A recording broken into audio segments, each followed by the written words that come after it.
Kia ora koutou, no mai, haere mai. Welcome to this, as Paul said, the 26th Sheep Breeders Forum. I do want to start by thanking each and every one of you in the room, the sheep breeders, as well as our staff, for getting us to where we are today. I mean, we've come an awful long way in the last 25 years in genetics in New Zealand, and many of the people in this room have been foundational to that. It's also an immensely exciting time to be in the sector. I was going to say 35 years because 40 years makes me sound really old, but I did start working on a farm as a high school student in the holidays, so that's maybe where the 40 years comes from. But it is in my, let's say, 35 years and heavily involved in servicing the sector, the best opportunity we have, the best metrics, and it's really on the basis of the explosion in GLP-1s, the diet-related drugs. This is more from a protein perspective, and the inversion of the protein of the food triangle, putting protein at the top. And so this is a fundamental shift in my belief in terms of the sector. And the work that we've done up until now is going to be the springboard to the future. So in the next 8 minutes, I'm going to run over our strategy, as Paul said. And if we look at our strategy up there, if we look at the if we start with our vision, it's thriving sheep and beef farmers now and into the future. And then what drives that will be no surprise to the bulk of you in the light green. Front and centre is genetics, and then enabling those genetics. Feed and forage, obviously, to get the full expression of that genetic capability.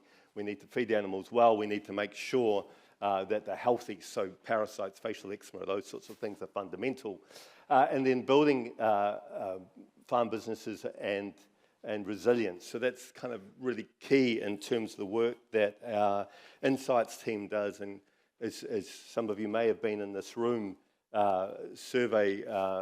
taking part in that survey every year. We survey 500 farmers, and we look at 2,000 data points. And so we look to see what's the difference between those middle and top quintile farmers and others, and how do we help shift everyone along that curve. The way, so that's the production side, the championing farming excellence side. In terms of advocacy, very heavily around environment, that I'll touch on this a bit later, but our work's 8 people in our team have worked tirelessly since mid-December on the RMA to make sure that those conditions are set well for our farmers, and also trade policy. So at the moment, well, we've just gone through from the beef side a beef safeguards challenge in China, well, the whole beef industry in the world has. New Zealand's come out of that very well. We're now facing a sheep meat safeguards action in the US. So fundamental to what we're doing is making sure that the regulatory environment is favourable to farmers, but also our trade environment. 85% of our trade now goes through FTAs. Critical that we maintain those FTAs. And then energising the sector. When Paul said, I've been in the role about 17 months. I rang 4 farmers, having been out in New Zealand quite some time, and said, what's it like to be a farmer in New Zealand? I think this is back in August 24. These are farmers I've known a long time, emotionally regulated, tough farmers. 3 of them said, let me say this to you. If I'm out of my community and if someone asks me what I do, I don't tell them I'm a farmer. And that was a huge insight to me, just where farming had got to through the 22, 23. And so energising the sector, to me, it's creating an environment where farmers feel proud to say that we, farmers, are responsible for 82.5% of the exports in New Zealand. And so we're investing more heavily in that. And of course, if we have the populations in Christchurch, Auckland and Wellington urban areas believing that, which they should, because it's a fact, then that will make the environment better for farmers. Depoliticise it with governments. So that's the strategy. We've really focused and narrowed down on that in the last few months. Sorry, the last 6 months. This graph many of you will have seen before. The blue line is sheep numbers, gone from just over 60 million to just a tad over 20 million. but only a 12% reduction in carcass weight. And what we know is 51% of the production increase has come from, or the productivity improvement over the last 25 years has come from genetic gain, and that's why fundamentally we're here today. The other 49% has come from the on-farm management, and that's supported very much by our 30-person extension team. And so we continue to focus on partnering with others to maximise the impact of our levy spend and get that innovation adopted. Farmers often ask me, where does my levy money go? If we look at where our biggest investments are, then R&D, other than genetics, is close to 5 million. Genetics, 4.5. Getting that message out to farmers in all different sorts of shapes and sizes and ways is a substantive cost of 7 million. And then we've got some of our Farmer Council members here today. The operations of that 104 Farmer Council in our Kāhui, so that's our Māori agribusiness group, is about $500,000. Paul said I'd touch on Vision 35 now. We're going to go down in that in a lot more depth, particularly Jason's going to talk to genomics. But if you like, we've made that incremental 2% gain for the last 25 years, but what we want to do is for it to be exponentially growing. And so really the genetics team, and particularly led by Dan Breyer, we're really going down this genomics pathway.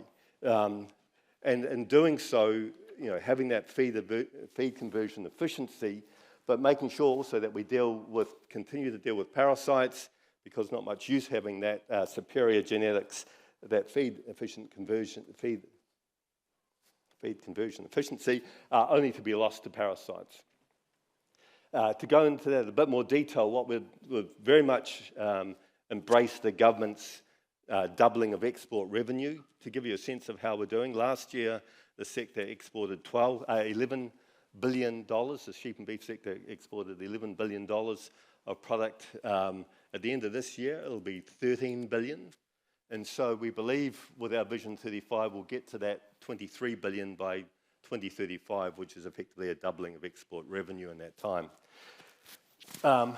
If we've got those two boxes on the right sorted, what we have to do is find new and innovative ways of getting this technology in the hands of farmers. And fundamental to that are sheep breeders in terms of getting the improved genetics out there, but also then using more sophisticated tools. The vision is that each of you, with your smartphone in your hand, will get, effectively, if you wish to dial up to this in 2 or 3 years' time, a digital twin, which will have all our knowledge in terms of the $100 million we've spent on research, the macro data of biomass as a proxy for how much pasture you're growing on your farm, ingesting the climate for your area, and saying to you, the next best decision you can make is this one, and this is what you should do based on all those data for your farm. And if you like, we'll remind you again tomorrow, because we know farmers have an inordinate amount of data to consume to make a decision. We know that you're frightfully busy marketing, agronomics, genetics, people management, financial management. So we want to try and take that load off you by helping you, if you wish to, take our knowledge and advice and go, well, this is a decision I need to make today. And the reason why we say that is the difference between the top quintile farmer and the next farmer is the decisions he or she makes at the right time. So that's our vision for the next few years. How are we going? As I said, the industry's never looked better. The highest confidence in the sector since 2010 when we started measuring. How are we doing as an organisation? Farmer satisfaction is the highest it's been since we started measuring in 18. And what farmers say, and some of my more cynical colleagues outside the industry would say, well, that's easy because farm prices are high. We survey, separate to the Insight survey, we survey 500 farmers once a quarter, and we ask them how we're doing. And so that's where those numbers there are from. But what they say to us is they've gone from 18 months ago, 1-for-1 negative to positive comments, to, in our last survey, 27 to 1 positive to negative comments. And so for farmers, as you know, hard markers, staunch, most of you, to actually take the time, like 450 of you, to write down why you're satisfied, so you're happy with our people, you're happy with the events we're doing, the clarity of our communication, the depth of our research, the content which we deliver to you in our advocacy. So the sector's in good heart, and our organisation, according to you, is in good heart, and that's certainly what it feels like to me. So near and mid-term issues, features, certainly that fundamental change that I talked about for GLP-1. I mean, as we know, 12% of the US is currently on it and climbing rapidly. So is China as they go through a move to Western diet, and obesity starts to kick in there. We've got the general election coming up. One of the things we spend a lot of time doing is working with all sides of Parliament. We're trying to avoid the pendulum swings of the previous government. And as I said, the RMA, we are working almost on a daily basis with ministers. It's a 790-page document for those of you that have seen it, and it's the individual words that matter. And as many of you will know, a lot of that has environment court case law, and so it is down to individual words. So it's a painstaking process to go through that. I just want to this is the last of the presentation slides. This is a lovely example of farmers, breeders working with industry. And we wouldn't have the genetic gain that we have without this model and without the contribution that sheep breeders have made along with our staff. And I just want to call out some of our staff. Michael Lee, is Michael here today yet? Michael Lee, Sharon McIntyre, David Campbell, Jason Archer, and Dan Breyer. So between that team and you in this room, we've got to where we've got to. We've got the foundation to build to go forward.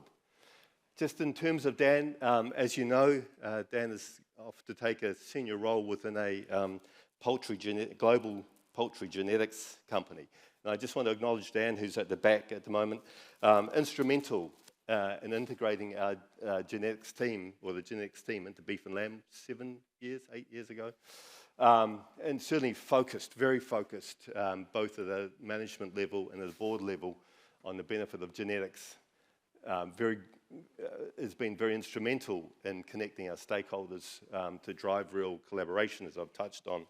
Champions very much a whole farm view. Without that farm system, having great genetics is not that valuable. And certainly, from my point of view, a very valued member of our leadership team. So I'd just like to acknowledge that by a round of applause.